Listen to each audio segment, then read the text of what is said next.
வணக்கம். நகர்வலம் செய்திகள். தேச காசநோய் தினம் அனுசரிக்கப்பட்டதோடு ஆட்சியர் மு. பிரதாப் முன்னிலையில் அனைத்து துறை அலுவலர்களும் உறுதிமொழி ஏற்றுக்கொண்டனர்.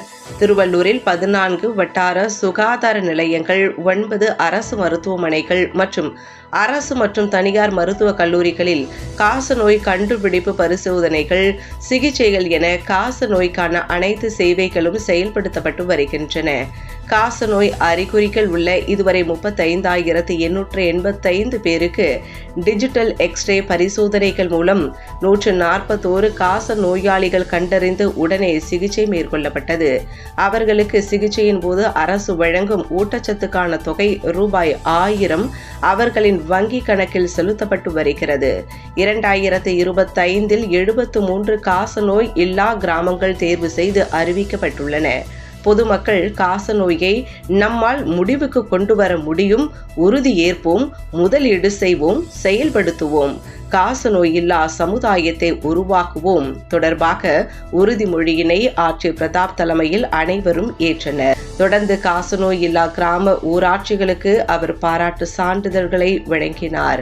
இதில் அரசு மருத்துவக் கல்லூரி மற்றும் மருத்துவமனை முதல்வர் ரேவதி, துணை இயக்குனர் சங்கீதா, இணை இயக்குனர் அம்பிகா சண்முகம், மாவட்ட சுகாதார அலுவலர்கள் பிரியா ராஜ், பிரபாகரன், ராஜேந்திரன், துணை இயக்குனர்கள் சேகர், கனிமொழி, உதவி இயக்குனர் KS யுவராஜ் மற்றும் தன்னார்வ தொண்டு நிறுவன பிரதிநிதிகள் உள்ளிட்டோர் பங்கேற்றனர்.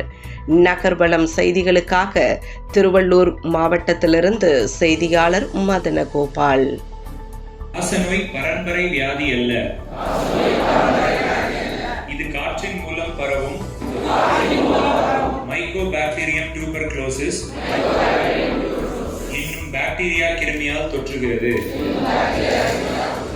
காசநோயை ஒழிப்பதில் நமது பங்களிப்பை பற்றி எடுத்து கூறும் வகையில் இருமல், சளி, காய்ச்சல் உள்ளவர்களை கண்டறிந்து சளி பரிசோதனை, மார்பு எக்ஸ்ரே, NAT போன்ற பரிசோதனைகளின் மூலம் காசநோயை கண்டறிவேன்.